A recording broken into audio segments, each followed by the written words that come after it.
আমার একেবারে শেষ প্রশ্ন, এবং এটাও অত্যন্ত গুরুত্বপূর্ণ প্রশ্ন, যে পশ্চিম মেদিনীপুর এবং হাওড়ার ডায়মন্ড হারবারের পাশাপাশি এবার হাওড়াতেও অভিযোগ উঠে আসছে এবং ছবিও ধরা পড়েছে। বিএলওদেরকে তৃণমূলের পতাকা নিয়ে দেখা যাচ্ছে, এবং অভিষেক বন্দ্যোপাধ্যায় সর্বভারতীয় সাধারণ সম্পাদক তৃণমূলের, তিনি বলেছেন ম্যান মার্কিং করতে হবে, বিএলওদের 1 মিনিটও কাজ ছাড়া করতে দেওয়া যাবে না। একটা স্বাভাবিক প্রসেস ইলেকশন কমিশন করবেন, তাতে বিএলওদের ম্যান মার্কিং কেন হবে? বিএলএরা তো আছেন। আসলে হচ্ছে যে তৃণমূল কংগ্রেস তারা আতঙ্কিত যে যে সমস্ত ভুয়ো ভোটার তারা ঢুকিয়েছেন, যে সমস্ত ভুয়ো ভোটারদের দিয়ে তারা ভোট করান, এবং সরকারি কর্মীদের একাংশই যারা আজকে দেখছেন বিএলও, তার গত কয়েক বছর ধরে প্রশাসন এবং সরকারের যে মৌলিক পার্থক্য সেটাই তো ঘুচে গিয়েছে। নবান্ন থেকে দলীয় কর্মসূচি ঘোষণা করা হয়, দলীয় অফিস থেকে সরকারি কর্মসূচি ঘোষণা করা হয়।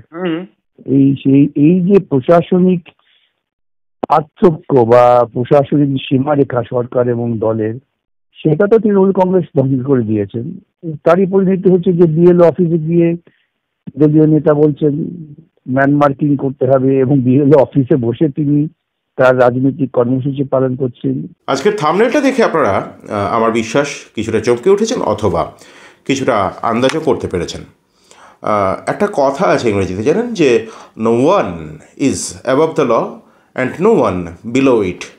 আমি যতবার বিকাশ রঞ্জন ভট্টাচার্যের, senior advocate, Kolkata high court, supreme court এবং সাংসদ, তার সঙ্গে কথা বলি, আমার প্রত্যেকবার এই কথাটাই মনে হয়। এবং 2011 সালের পরবর্তী সময়ে তৃণমূল কংগ্রেস পরিচালিত রাজ্য সরকারের বিরুদ্ধে যা যা দুর্নীতির অভিযোগ উঠে এসেছে, সম্ভবত এত শিশু বয়স্ক সদ্যজাত কোনো সরকার সম্পর্কে, এতদিনে সেই সরকার প্রাপ্তবয়স্ক হয়েছে, হাঁটতে চলতে দৌড়তে শিখেছে, কিন্তু একদম শুরু থেকে যা যা দুর্নীতির অভিযোগ উঠে এসেছে সম্ভবত সেটা নজিরবিহীন। আমি কত কথা বলবো, সারদা নারদা ইত্যাদি বিভিন্ন ধরনের ভয়ঙ্কর ভয়ঙ্কর কেলেঙ্কারি, রোজভ্যালি ইত্যাদি নানা রকমের আছে। বলতে গেলে প্রতিবেদন দীর্ঘ হয়ে যাবে, আপনারা আমার কথা এখানে ততটা শুনতে চাইবেন না। আজকেও কথা বলেছিলাম বিকাশ রঞ্জন ভট্টাচার্যের সঙ্গে, খুব সংক্ষিপ্ত কথোপকথন, সবটা শোনার অনুরোধ রইল। অভিষেক বন্দ্যোপাধ্যায়ের বিরুদ্ধে কিন্তু একদম সরাসরি আদালতে, এবার আদালতে, আর কোনো রাজনৈতিক আঙিনায় নয়, মঞ্চে নয়, আদালতে বেশ কিছু অভিযোগ লিপিবদ্ধ হচ্ছে, নথিবদ্ধ হচ্ছে। তার আগে আমি কয়েকটা কথা আপনাদেরকে একটু বলে নিতে চাই, কারণ রাজনীতি বিবর্জিত তো কোনো কিছু হয় না। দয়া করে একটু শুনবেন, যদি বিরক্ত লাগে মার্জনা করে একটু শুনবেন। রাজনীতি ব্যতিরেকে তো কোনো কিছুই হয় না। সারদা নারদা ইত্যাদি বিভিন্ন ধরনের কেলেঙ্কারি, তারপরে সিপিআইএমের এই রাজ্যে আস্তে আস্তে সংখ্যার দিক থেকে বিধানসভার ভেতরে শূন্য হয়ে যাওয়া, নানা ধরনের ঘটনা এই রাজ্য সাক্ষী আছে। এবং তৃণমূল কংগ্রেসের পক্ষ থেকে বলা হয় যত যাই হোক জিতবো তো আমরাই। বিজেপিও, আমি একটা জিনিস বুঝতে পারি না, আজকে বিজেপির ভাণ্ডার যত রত্ন তাতে আছে, তার মধ্যে অধিকাংশই তৃণমূল কংগ্রেসে থাকাকালীন তারা হেভি ওয়েট, তারা নেতা, এবং তারা প্রত্যেকেই এই একই দুর্নীতির অভিযোগে, আমি মুকুল রায় থেকে শুরু করে শুভেন্দু অধিকারী, মাঝখানে আরও অনেকে গিয়েছিলেন, তারা ফিরে এসেছেন, ফুল বদল করেছেন, কিন্তু সিপিআইএম কিন্তু ধারাবাহিকভাবে রাস্তার আন্দোলন জারি রেখেছে, রাজপথের আন্দোলন জারি রেখেছে। কখনো তাতে সাফল্য এসেছে, কখনো সাফল্য আসেনি, আলাদা কথা। অসম লড়াই লড়তে হচ্ছে, সেটাও অন্য কথা, কিন্তু জারি রেখেছে। এবং তাদের বিরুদ্ধে কিন্তু এখনও পর্যন্ত, এতদিন মমতা বন্দ্যোপাধ্যায় সরকার রাজত্ব করার পরেও অ্যাজ সাচ কোনো ভ্যালিড অভিযোগ সেটা প্রমাণিত হয়নি। যাক, আরও সংক্ষেপে আমি যদি বলি, বিকাশ রঞ্জন ভট্টাচার্য আদালতের যে লড়াই, রাজপথের লড়াইয়ের পাশাপাশি বিকাশ রঞ্জন ভট্টাচার্য এবং তার যারা জুনিয়র্স অ্যাসোসিয়েটস, তারা, বিকাশ রঞ্জন ভট্টাচার্য বিশেষত, তিনি এমন একজন মানুষ যিনি বারবার করেই অসংখ্য মামলায় রাজ্য সরকারকে সরাসরি বিপাকে ফেলার পরেও বলেছেন সাধারণ মানুষের উদ্দেশ্যে যে রাস্তার লড়াই জারি রাখতে হবে। এবার সরাসরি আজকের প্রসঙ্গে আসি। প্রাথমিক শিক্ষকদের নিয়ে একটা অভূতপূর্ব পরিস্থিতির সম্মুখীন হয়েছে রাজ্যবাসী, প্রাথমিক শিক্ষকরাও হয়েছেন। তারা, যাদের হাতে বুনিয়াদ তৈরি হয়, আমার আপনার বুনিয়াদ তৈরি হয়, প্রাথমিক শিক্ষকদের টেট দিতে হবে, এই নিয়ে তো একটা অভূতপূর্ব পরিস্থিতি। কারণ তারা যে নিয়মে পরীক্ষা দিয়ে যোগ্যতা প্রমাণ করে চাকরি পেয়েছিলেন, পরবর্তীকালের নতুন রুল ফ্রেম হয়। এখন প্রশ্ন হচ্ছে যে নতুন করে যোগ্যতা প্রমাণের যোগ্যতা প্রমাণ করতে হবে কেন? এ তো একটা কথা গেল। এছাড়াও 32,000 নিয়োগ দুর্নীতি, যেটাকে কিনা বলা হচ্ছে এসএসসি 26,000-এর থেকেও ভয়ঙ্কর, মানে এবং সেই 32,000টাও নাকি টিপ অফ দ্য আইসবার্গ। এর আগে আমার প্রতিবেদনে আমি দেখিয়েছিলাম যে পুরো দুর্নীতি, সেই পুরো দুর্নীতি নিয়ে ইডির বিভিন্ন জায়গায় আপনারা দেখতেই পাচ্ছেন যে ইডির অভিযান চলছে এবং কোটি কোটি টাকা উদ্ধার হচ্ছে। এখন সরাসরি আমাকে আমার ছোট্ট নোটশিটটি হাতে নিতে হবে, তার কারণ একদম তথ্য পরিসংখ্যান সেখানে লেখা, আমার সবটা যদি মুখস্থ না থাকে আমি আপনাদের কাছে ভুল তথ্য দিতে চাই না। একদম সরাসরি আপনাদেরকে একটা ইনফরমেশান দিয়ে, আপনারা অনেকে হয়তো পেয়েছেন, অনেকে পাননি। গত বুধবার বিচারপতি তভব্রত চক্রবর্তী এবং বিচারপতি ঋতব্রত কুমার মিত্রের ডিভিশন বেঞ্চ, আমি একদম কোট আনকোট যাচ্ছি, দুর্নীতি এবং বেনিয়মের অভিযোগের পাশাপাশি কেন্দ্রীয় মানব সম্পদ উন্নয়ন মন্ত্রকের ছাড়পত্র ছিল না নিয়োগের বিজ্ঞপ্তিতে। তা সত্ত্বেও প্রশিক্ষণহীনদের সুযোগ দেওয়া হলো কেন? এস বাসু রায়, মনে রাখবেন, S Basu Roy and company, তাদের ভূমিকা কী ছিল রাজ্যের উদ্দেশ্যে? এই বিচারপতি দ্বয় এই প্রশ্ন রেখেছেন। এখন আইনজীবীদের পক্ষ থেকে বিকাশ রঞ্জন ভট্টাচার্য, সুদীপ্ত দাশগুপ্ত, ফিরদৌস শামীম, তাদের পক্ষ থেকে যে অভিযোগ করা হচ্ছে যে সিলেকশন কমিটি তারা সম্পূর্ণ নিয়ম বহির্ভূতভাবে এস বাসুরায় অ্যান্ড কোম্পানিকে নিয়োগ করে। এখন আরও যুক্তি তাদের দিক থেকে, সবটাই কিন্তু যুক্তি নির্ভর কথা, গরম করা, বাজার গরম করা, রাজনৈতিক কথা, সরকার ফেলে দেবো, একে ফেলে দেবো, তাকে দাঁড় করাবো ইত্যাদি, বা ফেলে দেওয়ার ওছিলায় আরও শক্ত করে তাকে দাঁড় করাবো, এই ধরনের অন্তঃশাসন ও রাজনৈতিক বক্তব্য না, একদম যুক্তিনিষ্ঠ বস্তুনিষ্ঠ কথা। এই যে এস বাসুরায় কোম্পানি সিলেকশন কমিটির যারা নিয়ম বহির্ভূতভাবে এস বাসুরায় অ্যান্ড কোম্পানিকে নিয়োগ করলেন, সেটা কি ক্যাবিনেটের অনুমতি ছাড়া হয়েছিল?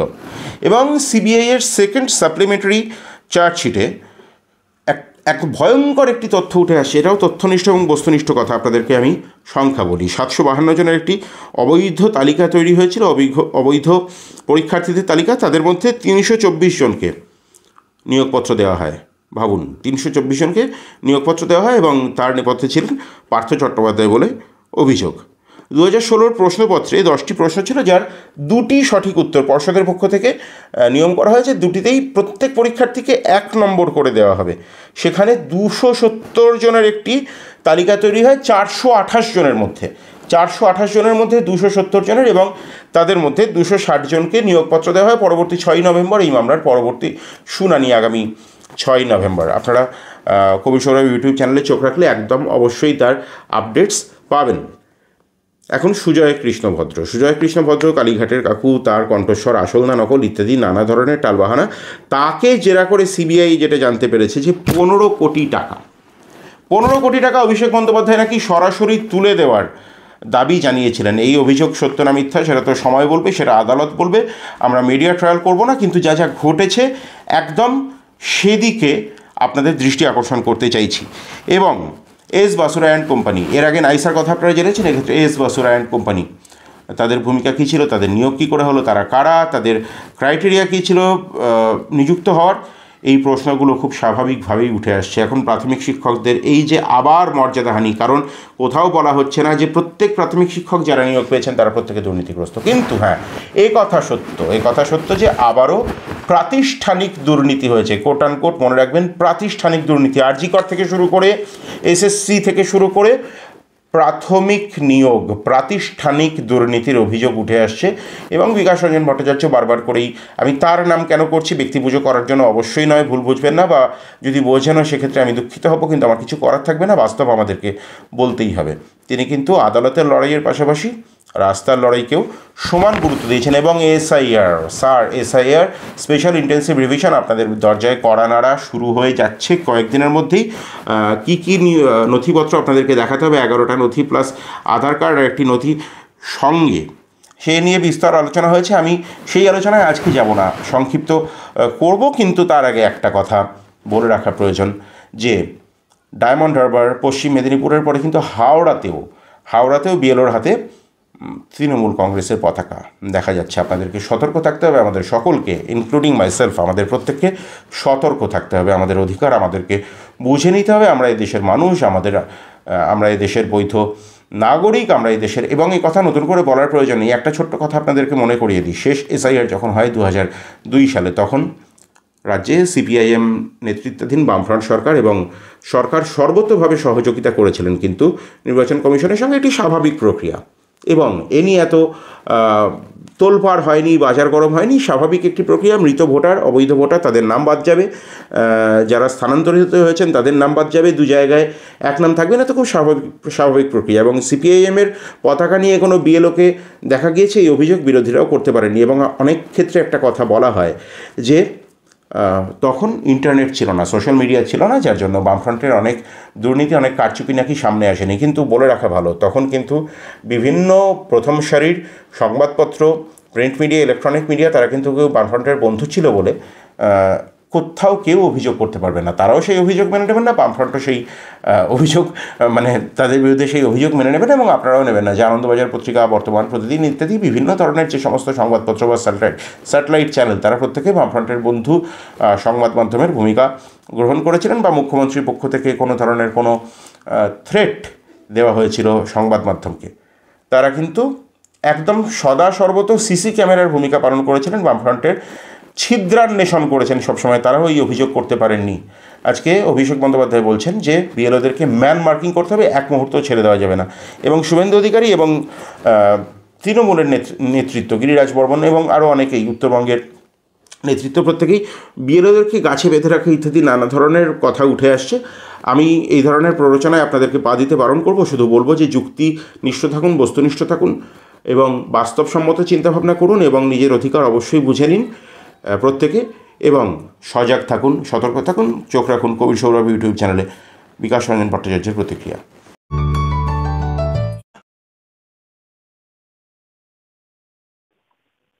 স্যার, এবার র্যাডারে সরাসরি অভিষেক ব্যানার্জি, এটা তো একটা অত্যন্ত চাঞ্চল্য তৈরি করতে পারে, একটা রিপল এফেক্ট তৈরি করতে পারে এই খবর। আমি আপনার কাছ থেকে একদম সরাসরি বুঝতে চাইছি, ঠিক কি হয়েছে প্রাথমিক নিয়োগ দুর্নীতি মামলার শুনানিতে, ঠিক কি হলো?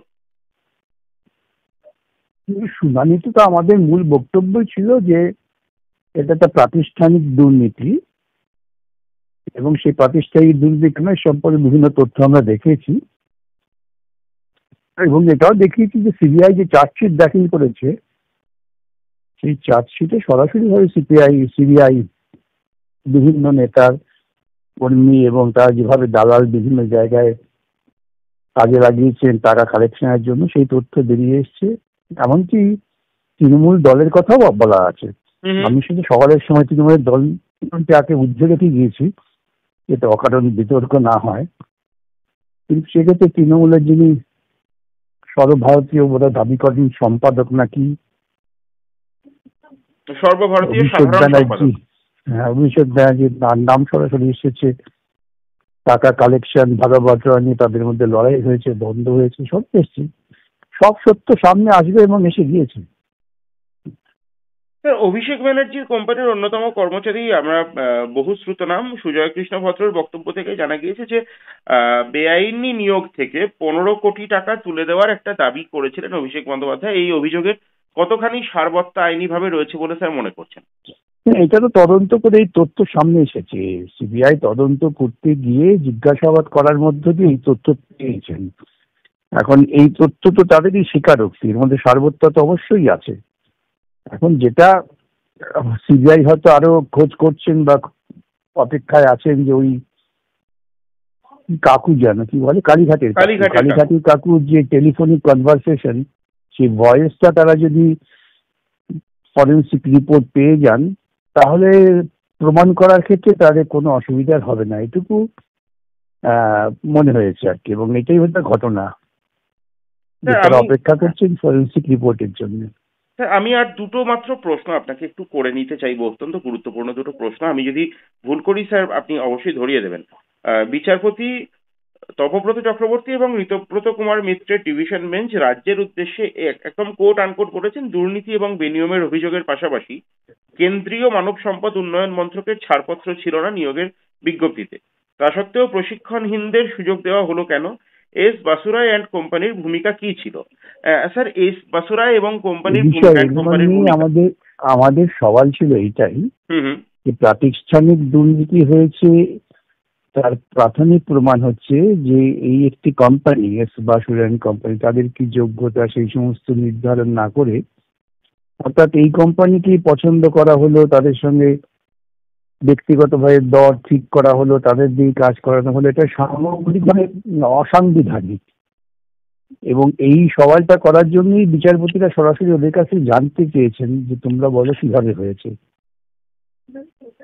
এবং এটা কি ক্যাবিনেটের অনুমতি ছাড়া হতে পারে স্যার? হওয়া উচিত না, তো হয়েছে তো। আর স্যার আমার একেবারে শেষ প্রশ্ন, এবং এটাও অত্যন্ত গুরুত্বপূর্ণ প্রশ্ন, যে পশ্চিম মেদিনীপুর এবং হাওড়ার ডায়মন্ড হারবারের পাশাপাশি এবার হাওড়াতেও অভিযোগ উঠে আসছে এবং ছবিও ধরা পড়েছে। বিএলওদেরকে তৃণমূলের পতাকা নিয়ে দেখা যাচ্ছে, এবং অভিষেক বন্দ্যোপাধ্যায় সর্বভারতীয় সাধারণ সম্পাদক তৃণমূলের, তিনি বলেছেন ম্যান মার্কিং করতে হবে, বিএলওদের 1 মিনিটও কাজ ছাড়া করতে দেওয়া যাবে না। একটা স্বাভাবিক প্রসেস ইলেকশন কমিশন করবেন, তাতে বিএলওদের ম্যান মার্কিং কেন হবে? বিএলওরা তো আছেনই। আসলে হচ্ছে যে তৃণমূল কংগ্রেস তারা আতঙ্কিত যে যে সমস্ত ভুয়ো ভোটার তারা ঢুকিয়েছেন, যে সমস্ত ভুয়ো ভোটারদের দিয়ে তারা ভোট করান, এবং সরকারি কর্মীদের একাংশই যারা আজকে দেখছেন বিএলও, তার গত কয়েক বছর ধরে প্রশাসন এবং সরকারের যে মৌলিক পার্থক্য সেটা একটু ঘুচে গিয়েছে। নবান্ন থেকে দলীয় কর্মসূচি ঘোষণা করা হয়, দলীয় অফিস থেকে সরকারি কর্মসূচি ঘোষণা করা হয়। এই যে প্রশাসনিক পার্থক্য বা প্রশাসনিক সীমারেখা সরকার এবং দলের, সেটা তো তৃণমূল কংগ্রেস ধ্বংস করে দিয়েছেন। তারই পরিণতি হচ্ছে যে বিএলও অফিসে গিয়ে দলীয় নেতা বলছেন ম্যান মার্কিং করতে হবে, এবং বিএলও অফিসে বসে তিনি তার রাজনৈতিক কর্মসূচি পালন করছেন। অবিলম্বে ওই বিএলও কে বরখাস্ত করা উচিত। অনেক ধন্যবাদ স্যার সময় দেওয়ার জন্য।